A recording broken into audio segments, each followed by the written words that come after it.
నమస్తే. Welcome to Leo. మనతో ఉన్నారు డాక్టర్ భరద్వాజ్ గారు. సార్ నమస్తే. నమస్తే అండి. సార్, ఆస్తమా అనేది ఇప్పుడు చిన్న పిల్లల నుంచి ఏ వయసు అయినా సరే సంబంధం లేకుండా వస్తుంది. అసలు వాస్తవానికి ఆస్తమా అంటే ఏంటి? దాన్ని ఎలా కనిపెట్టొచ్చు అంటే ఏం చెప్తారు? సో ఆస్తమా అంటే ఏం లేదండి, చాలా సింపుల్. మనకు గాలి పీల్చుకునే పైప్ ఉంటుంది, దాన్ని మనం ట్రాకియా అంటాం. సో ఇది పెద్ద పైప్ అనమాట. ఇక్కడ పోయిన తర్వాత మనకు రెండు లంగ్స్ ఉంటాయి, ఇది రెండుగా చీలిపోతుంది. లంగ్స్లో కూడా మనకు చిన్న లోబ్స్ ఉంటాయన్నమాట. అది ఈ రెండుగా చీలింది ఫర్దర్గా మళ్ళీ చీలి డిఫరెంట్ పార్ట్స్లోకి ఎంటర్ అవుతుంది అంటే ఏంటంటే, ఒక చెట్టు మనం తీసుకున్నప్పుడు దానికి కొమ్మలు ఏ విధంగా ఫస్ట్ రెండు కొమ్మలు వస్తాయి, ఆ కొమ్మలు మళ్ళీ కొమ్మలు అయితే అక్కడి నుంచి చిగురులాగా వస్తుంది.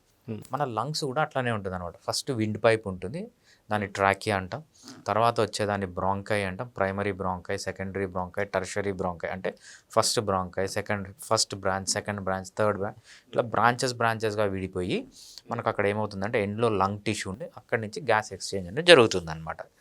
సో ఆస్తమాలో ఏమవుతుందంటే ఒక్కొక్కసారి ఈ లంగ్ మనము ఏవైతే ఈ విండ్ పైప్స్ అన్నామో ఆ పైప్స్ చుట్టూ ఒక మజిల్ ఉంటుంది అనమాట, స్మూత్ మజిల్ అంటాం. ఆ మజిల్ కాంట్రాక్ట్ అయిపోతుంది. ఇంతలా ఉన్న పైపుని కాంట్రాక్ట్ అయింది అనుకోండి, చిన్నగా అయిపోతుంది. అంటే గాలి లోపలికి పోవడానికి బయట రావడానికి ఈజీగా ఉండదు అనమాట, టైట్ అవుతుంది. దీంతో పాటు ఏమవుతుందంటే మనకు డ్రై కాకుండా, అంటే మన గాలి పోయినప్పుడు మొత్తం డ్రై అయిపోతుంది లంగ్స్ అంతా. ఆ లంగ్స్ అనేది డ్రై కాకుండా మనకేముంటుందంటే మ్యూకస్ అనే ఒక జిగట లాంటి పదార్థం రిలీజ్ అవుతూ వస్తుంది. ఈ ఆస్తమా కండిషన్లో ఏమవుతుందంటే ఆల్రెడీ ఇంత లా ఉన్నది, మజిల్ కాంట్రాక్షన్ వల్ల చిన్నగా అయిపోయింది. తర్వాత ఈ ఏదైతే సెక్రీషన్స్ ఉంటాయో ఈ మ్యూకస్ అనే సెక్రీషన్స్ ఎక్కువైపోతుంది అనమాట. అంటే చిన్నగా అయిపోయిన దాంట్లో మళ్ళీ మొత్తం సెక్రీషన్స్ వచ్చి ఆ హోల్ అనేది చాలా నేరో అయిపోతుంది, జిగట పదార్థం ఎక్కువైపోతుంది. అవును, అవును. మజిల్ కాంట్రాక్ట్ అవ్వడం వల్ల సైజ్ చిన్నగా అయిపోయి జిగట పదార్థం ఎక్కువైపోయి లోపలికి గాలి పోవడానికి బయటికి రావడానికి ఇబ్బంది అయిపోతుంది అనమాట. దాన్నే మనము ఆస్తమా అంటాం. సో దీనివల్ల జరిగేది ఏంటంటే మనకు కావాల్సినంత ఆక్సిజన్ మన బాడీకి సప్లై కాదు. అప్పుడు మనం ఏం చేస్తామంటే ఎక్కువ ఆక్సిజన్ తీసుకోవడానికి ట్రై చేస్తాం. ఎక్కువ ఆక్సిజన్ తీసుకోవడానికి ట్రై చేసినప్పుడు, బాగా పీల్చినప్పుడు గొట్టం నారో అయిపోయినప్పుడు సౌండ్ వస్తుంది అనమాట. దాన్ని ఏమంటామంటే వీజ్ అంటాం, పిల్లి కూతలు అంటారు అనమాట. పిల్లి కూతలు వచ్చినప్పుడు ఏంటంటే ఆస్తమా. మనం ఎలా గుర్తుపడతాం నార్మల్గా, తల్లిదండ్రులు కానీ లేకపోతే ఎవరైనా ఆస్తమా అని ఎట్లా గుర్తుపడతాం మీరు అడిగిన క్వశ్చన్కి, ఆ పిల్లి కూతలు చూసి మనము ఆస్తమాని మెయిన్గా గుర్తుపడతాం. దాంతోపాటు ఏంటంటే మనం నార్మల్గా బ్రీతింగ్ తీసుకున్నప్పుడు మనకేమంటే కొంతవరకు చెస్ట్ మజిల్స్, అదేవిధంగా మనకు ఆ డయాఫామ్ అని ఒక మజిల్ ఉంటుంది, ఆ మజిల్ మాత్రమే యాక్షన్లో ఉంటాయి. మనకు బయటికి కనపడదు అదంతా. ఎప్పుడైతే మీకు బ్రీతింగ్ డిఫికల్టీ అవుతుందో యాక్సెసరీ మజిల్స్ అంటారనమాట. ఈ స్టెర్నోక్లిడోమాస్టాయిడ్ మజిల్ అని, లేకపోతే ఈ చెస్ట్ మజిల్స్ అని, డిఫరెంట్ అబ్డామినల్ మజిల్స్ అన్నీ యాక్షన్లోకి వెళ్తాయి ఇంకా బాగా గాలి పీల్చుకోవడానికి. సో డొక్కలు ఎగరేయడం అంటారు, లేకపోతే ఇక్కడ నీట్గా లోపలికి పోవడం కనిపిస్తుంది. ఇవన్నీ చూసి ఎప్పుడైతే మనకు యాక్సెసరీ మజిల్స్ ఇన్వాల్వ్ అయి ఉంటాయో దీన్ని మనం ఏమంటామంటే ఆస్తమాని ఈజీగా గుర్తుపట్టాలి. అయితే వాస్తవానికి అంటే ఏ ఏజ్ వాళ్ళకి ఎక్కువ వస్తుంది, వచ్చిన తర్వాత వాటి లక్షణాలని కానీ అంటే ముందుగానే ఎట్లా పసిగట్టవచ్చు అంటారా? అంటే ఏం చెప్తారు? సో మనకు ఆస్తమాలో రెండు టైప్ ఆఫ్ ఆస్తమా ఉంటుందండి. ఫస్ట్ దాన్ని మనము ఎటోపిక్ ఆస్తమా అంటాము, ఒకటి రెగ్యులర్ ఆస్తమా అంటాం అనమాట. సో ఎటోపిక్ ఆస్తమా అంటే ఏమవుతుందంటే మెయిన్గా చిన్న పిల్లల్లో వస్తుంది. చిన్న పిల్లలు ఎవరు మనకు 10 ఇయర్స్ 8 ఇయర్స్ మేబీ పుట్టిన తర్వాత 1 ఇయర్కో 2 ఇయర్స్కో స్టార్ట్ అయ్యి 10 ఇయర్స్ 15 ఇయర్స్ వరకు ఆస్తమా ఉంటుందండి. దీన్ని ఏమంటే ఎటోపిక్ ఆస్తమా అంటాం. ఈ ఎటోపిక్ ఆస్తమాని ఎలా గుర్తుపట్టాలి మనం అంటే, ఎక్కువ ఆడపిల్లలతో పోలిస్తే చిన్న పిల్లల్లో ఎక్కువ ఉంటుందన్నమాట. అంటే 1:2 రేషియో. ఒక ఆడపిల్లకు ఉంటే 2 మగ పిల్లలకు ఉంటారు. అంటే మగ చిన్న పిల్లల్లో బాయ్స్లో ఎక్కువ ఉంటుందన్నమాట. ఇదొకటి చూసి గుర్తుపడదాం. ఇంకోటి ఏంటంటే దీంతో పాటు వాళ్ళకి ఏదైనా అలర్జీస్ ఉండాలి. ఫర్ ఎగ్జాంపుల్ ఏంటంటే స్కిన్ అలర్జీస్ కానీ, రెస్పిరేటరీ అలర్జీస్ కానీ, ఏదైనా ఫుడ్ అలర్జీ కానీ, సో ఏది ఉన్నా కూడా అది అటోపిక్ ఆస్తమా కింద కన్వర్ట్ అవుతుంది. సో మనం అటోపిక్ ఆస్తమా అంటే ఏం లేదు, సింపుల్గా మనకు ఇమ్యూనిటీ సిస్టమ్ ఉంటుందా అంటే రోగనిరోధక శక్తి, అది ఒక థ్రెట్కి ఎంత రియాక్ట్ కావాలో అంతే రియాక్ట్ కావాలి. ఫర్ ఎగ్జాంపుల్ ఏదన్నా ఫారిన్ బాడీ బయట నుంచి లోపలికి వచ్చింది, అప్పుడు మన ఇమ్యూన్ సిస్టమ్ ఎలా రియాక్ట్ కావాలంటే ఎక్కువ రియాక్ట్ కాకూడదు, తక్కువ రియాక్ట్ కాకూడదు. తక్కువైనా ప్రాబ్లమే, ఎక్కువైనా ప్రాబ్లమే. దీన్ని ఏమంటామంటే అలర్జీ అంటాం అనమాట. అలర్జీ అంటే ఏంటంటే మన ఇమ్యూన్ సిస్టమ్ రియాక్ట్ కావాల్సిన దానికంటే ఎక్కువ రియాక్ట్ అవుతుంది. ఎప్పుడైతే ఎక్కువ రియాక్ట్ అవుతుందో అది మన బాడీకే హామ్ అవుతుంది. మనిషి కోపం మంచిదే, మరీ తక్కువ ఉన్నా కష్టమే, మరీ ఎక్కువ ఉన్నా కష్టమే. మరీ ఎక్కువ ఉంటే ఏమవుతుంది, వాడు డిస్ట్రక్ట్ చేసుకుంటాడు. ఈ ఇమ్యూనిటీ కూడా అంతే. ఎప్పుడైతే ఎక్కువ ఇమ్యూనిటీ అయిపోతుందో, అనవసరంగా ఇమ్యూనిటీ ట్రిగ్గర్ అవుతుందో, ఆ ఇమ్యూనిటీ వల్ల వచ్చే కెమికల్స్ ద్వారా వాళ్ళ సిస్టమ్‌ని వాళ్ళు డ్యామేజ్ అవుతుందనమాట. అది అటోపిక్ ఆస్తమా అంటాం. అటోపిక్ ఆస్తమాకి మామూలు అడల్ట్ ఆస్తమాకి ఏంటంటే సిమ్టమ్స్ అన్నీ ఆల్మోస్ట్ ఒకటేలాగా ఉంటాయి. ఇదొక్క సిమ్టమే తేడా ఉంటుంది. అటోపిక్ ఆస్తమాలో అలర్జీస్ కూడా ఉంటాయి. మేబీ నోస్ అలర్జీ ఉండొచ్చు, స్కిన్ అలర్జీ ఉండొచ్చు, ఏదన్నా ఫుడ్కి అలర్జీ ఉండొచ్చు, అంటే ఎక్కడన్నా బయట తిరిగినప్పుడు అలర్జీ ఉండొచ్చు. సమ్ అలర్జీ అనేది మనం చూస్తామన్నమాట. నెక్స్ట్ టైప్ ఆఫ్ ఆస్తమా వచ్చి రెగ్యులర్ ఆస్తమా. అదేంటంటే నాన్ అటోపిక్ ఆస్తమా అంటాం అనమాట. అది చిన్నపిల్లల్లో వస్తుంది, బట్ చాలా రేర్ అనమాట. ఎక్కువ పెద్దవాళ్ళల్లో వస్తుంది. దీనికి అలర్జీస్ అనేవి ఏమి ఉండవు. సో అలర్జీ లేకుండా, అలర్జీ పైన డిపెండెంట్ లేకుండా మనకు ఆస్తమా అనేది వస్తుంది. వాళ్ళకి స్కిన్ ప్రాబ్లమ్స్ కానీ, ఏదైనా ఫుడ్ తింటే రావడం కానీ, బయటికి వెళ్తే రావడం కానీ, ఇట్లా కాకుండా నార్మల్గా వాళ్ళకి రెగ్యులర్గా ఆస్తమా అనేది ఉంటుందన్నమాట. అయితే సాధారణంగా దీనికి ఎలాంటి పరీక్షలు చేసుకుంటే సరిపోతుంది అనుకోవచ్చు? మనకు ఇనిషియల్ స్టేజ్ ఆఫ్ ఆస్తమాలో పరీక్షలు ఏం అవసరం లేదండి. సో మనము ఆస్తమాని జస్ట్ స్టెథోస్కోప్ పెట్టి ఈజీగా డయాగ్నోస్ చేయొచ్చు. మనకి ఎప్పుడు అవసరం అవుతుంది అంటే, ఆస్తమా ఎలా ప్రోగ్రెస్ అవుతుంది, హోమియోపతి మందు ఇచ్చిన తర్వాత ఆస్తమా ఎలా పనిచేస్తుంది అని మనకు టెస్ట్లు అవసరం అనమాట. ఇనిషియల్గా మనం ఏం చేస్తామంటే సిబిపి, కామన్ బ్లడ్ పిక్చర్ అని చేస్తాం. దాంట్లో ఎస్పెషల్లీ ఈసనోఫిల్స్ అని మనకు ఒక type off white blood cells అంటాం అన్నాడు. అంటే ఒక రోగ నిరోధక శక్తి అంటారు, ఇమ్యూనిటీకి సంబంధించిన సెల్స్ ఉంటాయన్నమాట. అవి ఎక్కువైపోతాయి వీళ్ళల్లో. సో అది ఎంత ఉంది, అది మనం మెడిసిన్ ఇచ్చిన తర్వాత తగ్గుతూ వస్తుందా లేదా అనేది మనం చెక్ చేసుకుంటున్నాం ఈస్నోఫిల్స్. అడ్వాన్స్డ్ కేసెస్లో ఏమవుతుందంటే, ఆస్తమా బాగా ముదిరిపోయింది, కొన్ని సంవత్సరాల నుంచి ఉంది, వాళ్ళు పట్టించుకోలేదు అన్నప్పుడు ఏమవుతుందంటే వాళ్ళకి లంగ్స్లో కూడా పర్మనెంట్ చేంజెస్ వస్తాయన్నమాట. నార్మల్గా ఇనీషియల్గా ఏమవుతుంది, ఈ గొట్టాలన్నీ, సో ఈ ట్రాకియా ఏవైతే మనం ట్యూబ్స్ అనుకున్నామో, ఆస్తమా వచ్చినప్పుడు క్లోజ్ అవుతాయి, లేకపోతే నార్మల్గా ఉంటాయన్నమాట. వీళ్ళల్లో ఏమవుతుందంటే ఆస్తమా వచ్చినప్పటికీ వీళ్ళకి పర్మనెంట్గా ఇట్లా ఎక్స్పాండ్ అయిపోతాయి. ఎప్పుడైతే ఎక్స్పాండ్ అయిపోతాయో వాళ్ళకి చాలా ప్రాబ్లమ్స్ వస్తూ ఉంటాయన్నమాట. సో ఆ టైంలో మనము ఎంఆర్ఐస్ కానీ, లేకపోతే చెస్ట్ ఎక్స్రే కానీ తీసి, లేకపోతే ఆస్తమా నుంచి ఏమైనా ఇన్ఫెక్షన్స్ వస్తాయో చెస్ట్ ఎక్స్రేస్ ఏమైనా తీసి మనం డయాగ్నోస్ చేసి చూసుకోవాల్సి వస్తుంది. అయితే వాస్తవానికి ఆస్తమా అనేది సీజనల్ డిసీజ్ అనుకోవాలా, లేదంటే మనకు కంటిన్యూగా ఉంటుంది అనుకోవాలా? అంటే కొంతమంది మనం చూస్తుంటే ఓన్లీ మనకి ఎక్కువ చలికాలంలో మనం ఎక్కువ చూస్తుంటాం, కానీ కొంతమందికి ఎండాకాలంలో కూడా ఎంత పెద్ద ఎండ ఉన్నా సరే వాళ్ళని చూస్తుంటాం. సో దీన్ని సీజనల్ అనుకోవాలా, లేదా అన్సీజనల్? ఆస్తమా మోస్ట్లీ సీజనలే అండి. అన్సీజనల్ కూడా చెప్పచ్చు. మన ఒక పర్సన్కి ఏదన్నా వస్తువు తింటే ఆస్తమా వచ్చింది అనుకోండి, మేబీ పర్టికులర్ ఎక్స్ అనే వస్తువు తింటే వచ్చింది, అది చలికాలం తిన్నా వస్తుంది, ఎండాకాలం తిన్నా వస్తుంది, ఏ కాలంలో తిన్నా వస్తుంది. స్కిన్ అలర్జీ ఏమన్నా ఉందనుకోండి, అది పర్టికులర్ సీజన్లోనే రావాలన్నది, ఏ టైంలో స్కిన్ అలర్జీ వచ్చినా అది ఆస్తమా కింద మారుతుంది. సో ఆస్తమా మోస్ట్లీ మనం ఏం చేస్తామంటే సీజనల్గా చెప్పుకుంటాం. ఎందుకు సీజనల్గా చెప్పుకుంటామంటే, మోస్ట్ ఆఫ్ ది అలర్జెన్స్ అనేవి పర్టికులర్ సీజన్లో ఉంటాయి. మనకేముంటాయి, రైనీ సీజన్ ఉంటుంది, వింటర్ సీజన్ ఉంటుంది, సమ్మర్ సీజన్, 3 సీజన్లు ఉంటాయన్నమాట.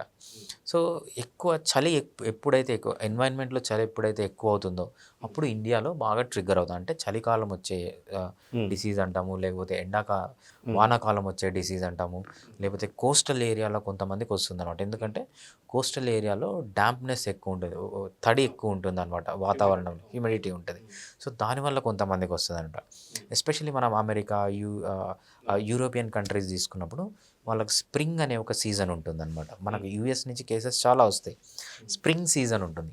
ఈ స్ప్రింగ్ సీజన్లో ఏమవుతుందంటే వాళ్ళకి మొత్తం ఆ పూలు పూయడము, దాని నుంచి పోలెన్ అంటామంట, పోలెన్ అంతా గాలిలో ఉండడము, చాలామందికి పోలెన్ అలర్జీ ఉంటుందన్నమాట. సో ఎందుకు పాతకాలంలో లేదు, ఇప్పుడు ఎందుకు వస్తున్నాయి ఈ అలర్జీ అనేది పెద్ద హిస్టరీ, అది మనం అది కూడా ఆ క్వశ్చన్ కూడా తీసుకోవచ్చు. బట్ ఏంటంటే సీజనల్గా ఈ పొల్యూటెంట్స్ కానీ ఏమైనా ఎక్కువ ఉంటాయి కాబట్టి అవి ఆ టైంలో వెళ్ళి పెరుగుతుంది కాబట్టి మనము దాన్ని సీజనల్ అంటాం. ఎస్పెషల్లీ వరల్డ్ ఆస్తమా డేని కూడా మనం స్ప్రింగ్ సీజన్ స్టార్ట్ అయినప్పుడే వరల్డ్ ఆస్తమా డే అంటాం అనమాట. ఎందుకంటే ఆ స్ప్రింగ్లో ఆస్తమా ఎక్కువ అవుతుంది కాబట్టి, సో అది మనం వరల్డ్ ఆస్తమా డేని కూడా స్ప్రింగ్ సీజన్లో సెలబ్రేట్ చేసుకుంటాం అనమాట. అదే మనం చూసుకుంటే ఇది ఎక్కువ శాతం చిన్నపిల్లలకి ఎఫెక్ట్ అయ్యే అవకాశం ఉందా, పెద్దవారికి అంటే అని చెప్తారు? మోస్ట్లీ చిన్నపిల్లలకి వస్తుందండి. ఎందుకంటే ఆ టైంలో వాళ్ళకి పుట్టిన తర్వాత మనము బ్లాంక్ స్లేట్తో పుడతామన్నమాట. అంటే మనకు పేరెంట్స్ నుంచి వచ్చిన ఇమ్యూనిటీ మాత్రమే ఉంటుందన్నమాట. Over a period of time మనం ఎప్పుడైతే వేరే డిఫరెంట్ ఎన్వైరన్మెంట్కి ఎక్స్పోజ్ అవుతామో అక్కడి నుంచి కూడా మనకి ఇమ్యూనిటీ వస్తుంది. దీన్ని ఏమంటామంటే ఇన్నేట్ ఇమ్యూనిటీ, అంటే మనకు పేరెంట్స్ నుంచి వచ్చిన ఇమ్యూనిటీ, జెనెటిక్స్ నుంచి వచ్చిన ఇమ్యూనిటీ. ఇదేమంటే అక్వైర్డ్ ఇమ్యూనిటీ అంటాం. అంటే మనం over a period of time మనం పర్టికులర్ పాథోజన్కి ఎక్స్పోజ్ అయినప్పుడు మనకు ఇమ్యూనిటీ అనేది డెవలప్ అవుతూ వస్తుంది. చిన్నపిల్లల్లో ఆ అక్వైర్డ్ ఇమ్యూనిటీ అనేది తక్కువ ఉంటుంది అనమాట. సో అందుకు వాళ్ళకి ఈ ప్రాబ్లమ్స్ అనేవి వస్తాయి. ఎప్పుడైతే over a period of time వీళ్ళు పెరుగుతూ ఉంటారో వీళ్ళ బాడీలో చేంజెస్ జరిగి ఇమ్యూనిటీ అనేది బాగా ఆప్టిమైజ్ అయ్యి ఇమ్యూనిటీ కూడా మంచిగా ఎక్కువ పనిచేయదు, తక్కువ పనిచేయదు. సో వీళ్ళు సెట్ కావడానికి కొంచెం టైం పడుతుంది అనమాట. So over a period of time 11 years కానీ 15 ఇయర్స్ కానీ ఆల్మోస్ట్ 20 ఇయర్స్ వచ్చేటప్పటికి 15 ఇయర్స్ వచ్చేటప్పటికి చాలామందికి సెట్ అవుతుంది. ప్రాబ్లం ఎక్కడొస్తుంది అంటే గ్రోయింగ్ స్టేజ్లో ఆస్తమా ఉన్నప్పుడు చాలా ఎఫెక్ట్ పడుతుంది అనమాట. సో ఫర్ ఎగ్జాంపుల్ చిన్నపిల్లలు ఆస్తమా ఉన్నప్పుడు ఏమవుతుందంటే మైల్ స్టోన్స్ అన్నీ డిలే అవుతాయి వాళ్ళకి. ఎందుకంటే ఆ టైంలో కావాల్సిన ఎనర్జీ ఉండదు, కావాల్సిన ఫిట్నెస్ అనేది ఉండదు అనమాట. కొంచెం స్కూల్కి వెళ్ళే ఏజ్ అనుకోండి, ఆ ఏజ్లో ఏం చేయాలి, వీళ్ళు బాగా ఆడుకోవాలి, ఎగరాలి, దూకాలి, బాగా స్వెట్ రావాలి, మజిల్స్ అలసిపోవాలి, అప్పుడే వాళ్ళకి బలం వస్తుంది. ఈ ఆస్తమా వల్ల వాళ్ళు చేయలేరు అనమాట. సో అక్కడ వీళ్ళకి కావాల్సినంత స్టడీస్లోనే కానీ హెల్త్ పరంగా కూడా ఉండరు. ఎస్పెషల్లీ ఏంటంటే ఆడపిల్లల్లో మగపిల్లల్లో ఎప్పుడైతే సెకండరీ సెక్షువల్ క్యారెక్టర్స్ డెవలప్ అవుతుంటాయి, అంటే గడ్డాలు రావడము, మీసాలు రావడం, అడాల్సెంటే చెస్ట్ బ్రాడనింగ్ కావడము, థ్రోట్లో వాయిస్ చేంజ్, ఈ టైంలో మగపిల్లలకి ఆస్తమా ఉంటే ఏమవుతుందంటే ఇవన్నిటిపైన ఎఫెక్ట్ ఉంటుంది అనమాట. ఆడపిల్లలకు కూడా అంతే. చాలా ఆడపిల్లలకి బ్రెస్ట్ డెవలప్మెంట్ కానీ, లేకపోతే హిప్ టు వేస్ట్ రేషియో కానీ, ఆ స్కిన్లో ఆ స్మూత్నెస్ కానీ ఇవన్నీ దెబ్బతింటాయి. సెకండరీ సెక్షువల్ క్యారెక్టర్స్ ఏవైతే చాలా ఇంపార్టెంట్ ఉంటాయో అవన్నీ దెబ్బతింటూ ఉంటాయి అనమాట ఈ ఆస్తమా చిన్న పిల్లల్లో ఉన్నప్పుడు. బట్ పెద్దవాళ్ళలో కూడా ఉంటుంది. పెద్దవాళ్ళలో మనము వితౌట్ అలర్జీస్ ఆస్తమా ఉంటాయి. పెద్దవాళ్ళతో పోలిస్తే చిన్నపిల్లల్లో చాలా ఎక్కువగా ఉంటుంది. అంతేకాకుండా ఆడపిల్లలు మగపిల్లలతో పోల్చి చూస్తే చిన్నపిల్లలు మగపిల్లల్లో ఆస్తమా అనేది ఎక్కువగా ఉంటుంది ఆడపిల్లల కంటే. వాస్తవానికి ఆస్తమాని ఎలా గుర్తించవచ్చు అంటే ఫస్ట్ ఒక చూడంగానే మీరు ఒక డాక్టర్ కాబట్టి ఒక 10 మందిలో వీళ్ళకి ఆస్తమా ఉందని చెప్పి గుర్తించాలంటే ఎలా చూసి గుర్తిస్తారు? సో ఆస్తమా ఉన్నప్పుడు ఏం చేస్తారంటే ఆస్తమా ఉన్న వాళ్ళు సెకండరీ రెస్పిరేటరీ మజిల్స్ అంటాం అనమాట. సో మనకు గొంతులో కూడా మజిల్స్ ఉంటాయి, లైక్ అబ్డామిన్లో మజిల్స్ ఉంటాయి. మనం ఎప్పుడు యూజ్ చేయం బ్రీతింగ్ కోసం, ఎందుకంటే మనకు డయాఫామ్ అని ఒక మజిల్ ఉంటుంది, అది మన అబ్డామిన్ చెస్ట్కి మధ్యలో ఉంటుంది అనమాట. ఎప్పుడైతే అది కాంట్రాక్ట్ అవుతుందో రైట్, చెస్ట్ అనేది ఎక్స్పాండ్ అవుతుంది, గాలి లోపలికి పోతుంది. ఎప్పుడైతే అది రిలాక్స్ అవుతుందో గాలి అనేది బయటకు వెళ్ళిపోతుంది అనమాట. సో ఆ మజిల్ని మనం ఎక్కువగా యూజ్ చేస్తుంటాం. ఆస్తమా ఉన్న వాళ్ళు ఏం చేస్తారంటే ఆ మజిల్ యొక్క ఫంక్షన్ సరిపోదు, ఇంకా కావాలి, ఇంకా చెస్ట్ ఎక్స్పాండ్ కావాలి అన్నప్పుడు ఏం చేస్తారంటే యాక్సెసరీ మజిల్స్ ఆఫ్ రెస్పిరేషన్ అంటాం అనమాట. ఏమంటే ఈ స్టెర్నోక్లిడోమాస్టాయిడ్ అని గొంతులో ఉన్న మజిల్స్, లేకపోతే అబ్డామిన్లో ఉన్న మజిల్స్ యూజ్ చేస్తారనమాట.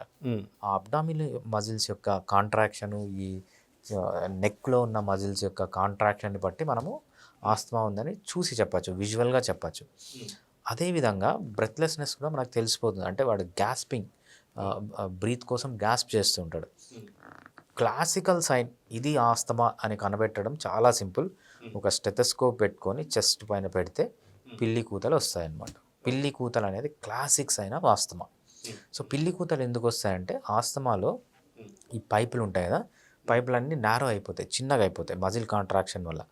అదేవిధంగా అక్కడ మ్యూకస్ అక్యూములేట్ అయిపోయి తడిగా ఉండాల్సిన మ్యూకస్ ఎక్కువ అయిపోతుంది, ఆల్రెడీ సన్నగా అయిపోయింది, మ్యూకస్ అంతా అక్యూములేట్ అయిపోతుంది, మధ్యలో ఉన్న హోల్ చాలా నారో అయిపోతుంది. ఈ నారో హోల్లో నుంచి మనం ఎప్పుడైతే గాలి పీల్చుకొని ఫాస్ట్గా వదులుతుంటామో అది ఒక విజిల్ లాగా పనిచేస్తుంది అనమాట. పిల్లి కూతలు ఎలా ఉంటాయో ఆ విధంగా వచ్చి దాన్ని బట్టి మనము ఆస్తమాని ఈజీగా గుర్తుపట్టచ్చు ఇనిషియల్ స్టేజ్లో. లేటర్ స్టేజ్లో మనకు చెస్ట్ ఎక్స్రే తీస్తే పర్మనెంట్ డైలేషన్స్ అవన్నీ ఉంటాయన్నమాట, దాన్ని బట్టి లేటర్ స్టేజ్లో గుర్తుపట్టదు. బట్ ఆస్తమా అనేది ఏదైనా ఒక డిసీజ్ ఉంది ఈజీగా డయాగ్నోజ్ చేయగలిగేది అంటే ఆస్తమా. అయితే వాస్తవానికి ఈ మధ్యకాలంలో చిన్నపిల్లల్లో చాలా ఎక్కువగా చూస్తున్నాం ఈ యొక్క ఇష్యూస్ అన్నీ కూడా. అయితే వాస్తవానికి వాళ్ళు తినే ఫుడ్ ద్వారా కూడా ఈ యొక్క ఇష్యూస్ వస్తుంటాయి. ఎందుకంటే ఈ మధ్య కాలం ఉండే పిల్లలు ఒక తల్లిదండ్రులకి ఒక పిల్లవాడు లేదా మా అంటే ఇద్దరు, అంతే, అంతకన్నా ఎక్కువ ఉండదు. సో గతంలో అంటే తాతల కాలం నాటు దాదాపు 10 మంది 7 మంది 8 మంది కాబట్టి వాళ్ళు ఏడ్చినా పెద్ద పట్టించుకోరు. కానీ ఇప్పుడు మారం చేయడం వల్ల, ఐస్ క్రీమ్లు తినిపించడం వల్ల, చల్లటి పదార్థాలు తినిపించడం వల్ల ఇది ఎక్కువ అవుతుంది అన్నట్టు అనిపిస్తుంది. మీరేమంటారు? సి ఈ చల్లటి పదార్థాలు తినడం వల్ల అనేది పక్కన పెడదాం. అసలు బేసిక్‌గా మనం పాతకాలంలో ఎందుకు ఆస్తమా లేదు, ఇప్పుడు ఎందుకు ఆస్తమా ఉంది అనేది చాలా మంచి క్వెషన్. రైట్? ఒక్కసారి ఆస్తమా వచ్చినాక ఇవన్నీ ట్రిగ్గరింగ్. మీరు చల్ల వస్తువులు తిన్నా, కూల్ డ్రింకులు తిన్నా, ఐస్ క్రీములు తిన్నా, వెళ్ళినా ఉన్న ఆస్తమా పెరుగుతుంది. అసలు ఎందుకు ఆస్తమా వస్తుంది? మన తాత ముత్తాతలకి ఎందుకు ఆస్తమా లేదు, ఇప్పుడు ఎందుకు ఆస్తమా వస్తుందంటే మన హ్యాబిట్స్. మెయిన్‌గా మనం ఏం చేస్తున్నామంటే కెమికల్స్‌లోనే పుడుతున్నాం, కెమికల్స్‌లోనే బతుకుతున్నాం. మనము ఒక 100 ఏళ్ళు గాన మనం ముందుకెళ్తే ఇన్ని కెమికల్స్ లేవు. మనము ఇప్పుడు పుట్టడమే కెమికల్స్. అంటే ఈవెన్ పుట్టడం వదిలేసేయండి. ఒక పిండం ఫామ్ కావాలి, జైగోట్ ఫామ్ కావాలి, ఈ ఫర్టిలిటీ కావాలంటేనే హార్మోన్స్ రైట్, యాంటీబయాటిక్స్, స్టెరాయిడ్స్ ఇవన్నీ వాడి ప్రెగ్నెన్సీ తెచ్చుకుంటున్నారు. ఆ ప్రెగ్నెన్సీ నిలుపుకోవడానికి మళ్ళీ మెడిసిన్స్ వాడుతున్నారు. ప్రెగ్నెన్సీ డెలివరీ టైంలో మళ్ళీ వాడుతున్నారు, పిల్లలు పుట్టినప్పుడు మళ్ళీ వాడుతున్నారు, పిల్లలు పెరిగేటప్పుడు వాడుతున్నారు. సో దీనివల్ల అంతేకాకుండా మనం పొద్దున లేచినప్పటి నుంచి రాత్రి పడుకునే వరకు కెమికల్స్తోనే బతుకుతున్నాం. పొద్దున్న లేచినప్పుడు బ్రష్ నోట్లో పెట్టుకుంటాం. బ్రష్ అనేది ఏంటి? Plastic chemical. దాంట్లో పేస్ట్ వాడుతున్నాం, కెమికల్. ముందు మనకి ఇన్ని రకాల హ్యాండ్ వాష్లు, ఇన్ని రకాల ఫేస్కి ఒకటి, హ్యాండ్కి ఒకటి, హెడ్కి ఒకటి, దాంట్లో మళ్ళీ డిఫరెంట్ ఫ్లేవర్స్. ఇవంతా మనం మళ్ళీ మనం తినే ఫుడ్లో అన్నీ కెమికల్సే, పండించే దాంట్లో కెమికల్స్. ఎప్పుడైతే ఇంత కెమికల్ ఎక్స్పోజర్ వస్తుందో మన జీన్స్లో తేడా వస్తుందన్నమాట. మనకు ఒక కాన్సెప్ట్ ఉంటుంది, ఎపిజెనెటిక్స్ అని. ఎపిజెనెటిక్స్ అంటే ఏం లేదు. ఒక మనిషి ఉన్నారనుకోండి, మనిషిలో 100 జీన్స్ ఉంటే ఆ 100 జీన్స్లో 2% ఆఫ్ ది జీన్సే ఎక్స్ప్రెస్ అవుతాయి.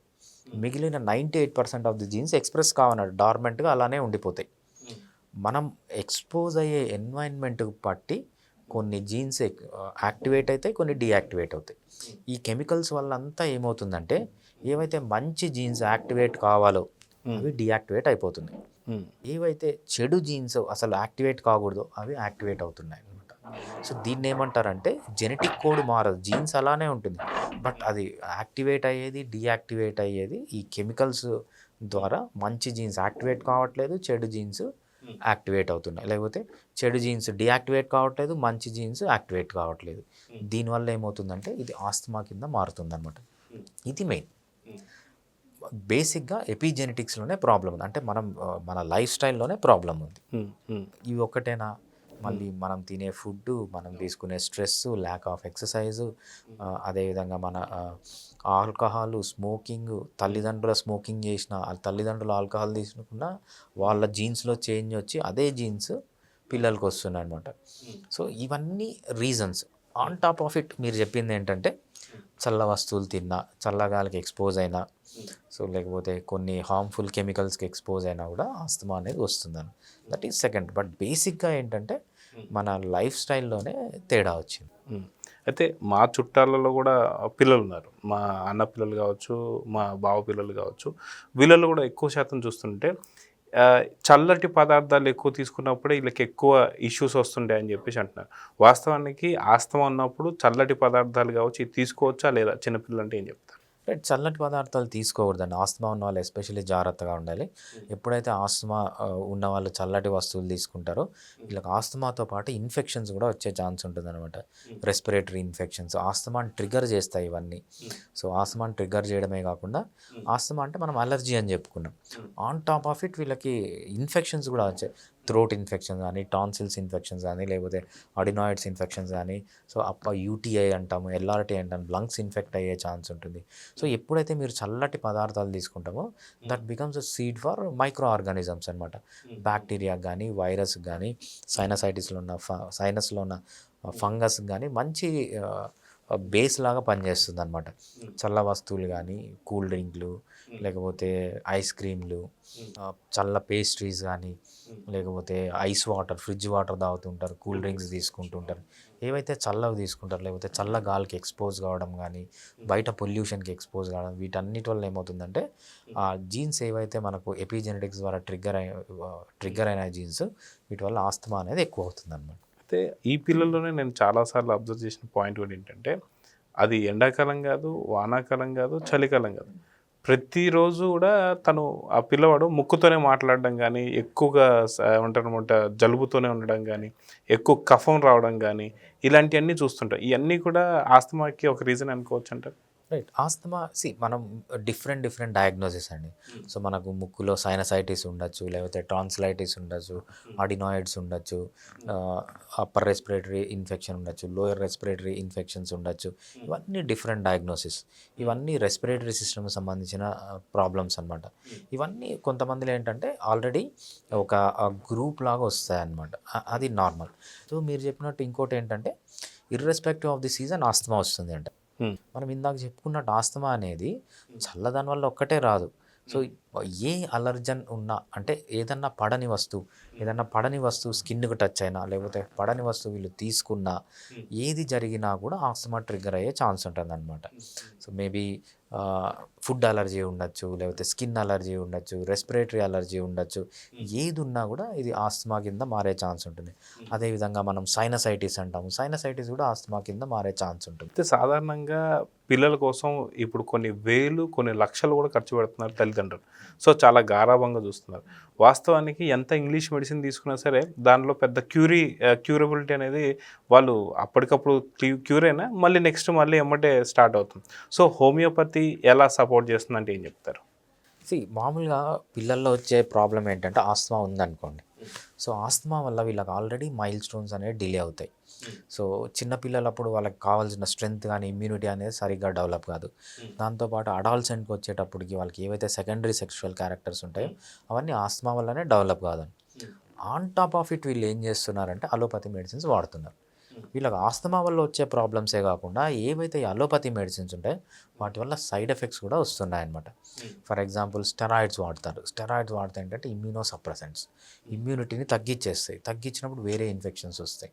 అదేవిధంగా యాంటీహిస్టమైన్స్ వాడతారు. యాంటీహిస్టమైన్స్ వాడితే ఏంటంటే మెయిన్గా నిద్ర దెబ్బతింటుంది. వేసుకున్నన్ని రోజులు నిద్ర వస్తుంది, స్టాప్ చేస్తే నిద్ర రాదు. చాలామంది పిల్లలు నిద్ర పోగొట్టుకొని యాంటీహిస్టమైన్స్ వాడి వచ్చే వాళ్ళు కూడా ఉంటారనమాట. సో అలోపతి కానీ, లేకపోతే ఇంగ్లీష్ మెడిసిన్ కానీ, వెస్ట్రన్ మెడిసిన్ అంటాము, ఒక కార్పొరేట్ హాస్పిటల్లో ట్రీట్మెంట్, ఒక పల్మనాలజిస్ట్ దగ్గర ట్రీట్మెంట్, ఒక జనరల్ మెడిసిన్ దగ్గర ట్రీట్మెంట్, ఇంటి పక్కన ఉన్న డాక్టర్ దగ్గర ట్రీట్మెంట్, ఇవన్నీ కన్వెన్షనల్ ట్రీట్మెంట్ అంటాం. వీటి వల్ల చాలా సైడ్ ఎఫెక్ట్స్ ఉన్నాయి. అంతేకాకుండా మీరు చెప్పినట్టు పర్మనెంట్ సొల్యూషన్ అనేది ఉండదు.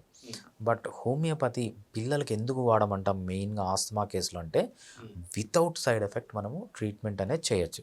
కొన్ని లైఫ్ స్టైల్ మోడిఫికేషన్, డైట్లో కొన్ని మోడిఫికేషన్స్ చేసుకొని హోమియోపతి వాడితే మంచి సక్సెస్ రేట్ ఉంటుంది. ఆస్తమా కేసులు హోమియోపతిలో ఫెయిల్ కావడం అనేది రేర్. బట్ అవుట్కమ్ అనేది డిఫరెంట్ పీపుల్లో డిఫరెంట్గా ఉంటుంది. ఫర్ ఎగ్జాంపుల్ నాకు ఒక 100 ఆస్తమా కేసెస్ వచ్చాయనుకోండి, 60 కేసులకి మనం కంప్లీట్గా తగ్గించవచ్చు, ఫ్యూచర్లో ఎప్పటికీ రాదు. ఒక 40% ఆఫ్ ది, ఒక 20% ఆఫ్ ది కేసెస్కి ఏమవుతుందంటే తగ్గుతుంది, మళ్ళీ ఫ్యూచర్లో వచ్చే ఛాన్స్ ఉంటుంది. ఒక 30% ఆఫ్ ది కేసెస్కి ఏమవుతుందంటే మెడిసిన్ ఇచ్చినన్ని రోజులు తగ్గుతుంది, మెడిసిన్ స్టాప్ చేస్తే మళ్ళీ వస్తుంది. అలా ఒక 30% ఆఫ్ ది కేసెస్ ఉంటాయి. ఏది ఏమైనా కూడా మనం ఆస్తమా కోసము ఒక 6 నెలలు వాడినా, సంవత్సరం వాడినా, లేకపోతే ఒక 2-3 సంవత్సరాలు వాడినా, పిల్లవాడికి మంచి ఇమ్యూనిటీ వచ్చేంత వరకు వాడినా, మనం హోమియోపతిలో చేసేది ఏంటంటే ఒక్క సైడ్ ఎఫెక్ట్ కూడా లేకుండా, ఫర్దర్గా మెడిసిన్స్ ద్వారా సైడ్ ఎఫెక్ట్స్ లేకుండా, వాళ్ళ గ్రోత్కి ప్రాబ్లం రాకుండా, వాళ్ళ అడాల్సెంట్ అంటే secondary sexual characters, broadening of shoulders కానీ, బ్రెస్ట్ డెవలప్మెంట్కి కానీ, లేకపోతే థ్రోట్లో వాయిస్ చేంజ్కి కానీ, మీసాలు గడ్డాలు రావడం కానీ, హైట్ పెరగడానికి, గ్రోత్లో కానీ, ఈ ప్రాబ్లమ్స్ ఏమీ లేకుండా మనము హోమియోపతితో ఈవెన్ ఒక్క సైడ్ ఎఫెక్ట్ లేకుండా ఆస్తమా అనేది ట్రీట్మెంట్ చేసుకోవచ్చు. అయితే సాధారణంగా ఆస్తమా అనేది తల్లిదండ్రుల నుంచి కూడా వస్తుందా? ఇందాక మీరు అన్నట్టుగా ఏదైతే వీళ్ళు గతంలో ఏదైతే కెమికల్కి ఎక్స్పోజర్ అయ్యి దాని తర్వాత కూడా కొంత వస్తుందని చెప్పి, నిజంగా హోమియోపతి వాడడం వల్ల ఎటువంటి కెమికల్స్ కూడా ఉండవని చెప్పేసి అంటున్నారు. కాబట్టి సో వీళ్ళకి పుట్టే పిల్లలు కెమికల్కి సంబంధం లేకుండా పుట్టే అవకాశాలు ఉంటాయి అంటారా? ఎస్పెషల్లీ మనం ఏం చేస్తామంటే ఇప్పుడున్న పరిస్థితిలో మనము కెమికల్స్కి ఎక్స్పోజ్ కాకుండా బతికే ఛాన్సే లేదు. అది పుట్టక ముందు నుంచి చనిపోయేంత వరకు, పొద్దున్న లేచినప్పటి నుంచి రాత్రి పడుకునే, ఈవెన్ నిద్రలో కూడా మనం వాడే బెడ్షీట్లన్నీ ఏంటి, కాటన్ కాదు అవి, మొత్తం పాలిస్టర్. పాలిస్టర్ అంటే ఏంటి, మొత్తం కెమికల్సే. మనం కెమికల్స్కి ఎక్స్పోజ్ కాకుండా ఉండే ఛాన్సే లేదు. ఆ లైఫ్ స్టైల్ లేదనమాట ఇప్పుడు. సో దాని గురించి మనం ఏం చేయగలమంటే వీలైనంత వరకు తగ్గించుకోవాలి. ఎంత తగ్గిస్తే ఈ కెమికల్ ఎక్స్పోజర్ అనేది అంత మంచిది. దాంతోపాటు హోమియోపతి మెడిసిన్స్ వాడితే ఏమవుతుందంటే ఈవెన్ కొన్ని ఎపిజెనెటిక్ చేంజెస్ ఏవైతే జీన్స్ అవసరమైన జీన్స్ యాక్టివేట్ కావడం, అనవసరమైన జీన్స్ అనేవి కూడా యాక్టివేట్ కావడం, అవసరమైన జీన్స్ యాక్టివేట్ కాకపోవడం. బేసిక్గా హోమియోపతి మెడిసిన్స్ అనేవి ఎలా పనిచేస్తాయని ఇంతవరకు తెలియదు.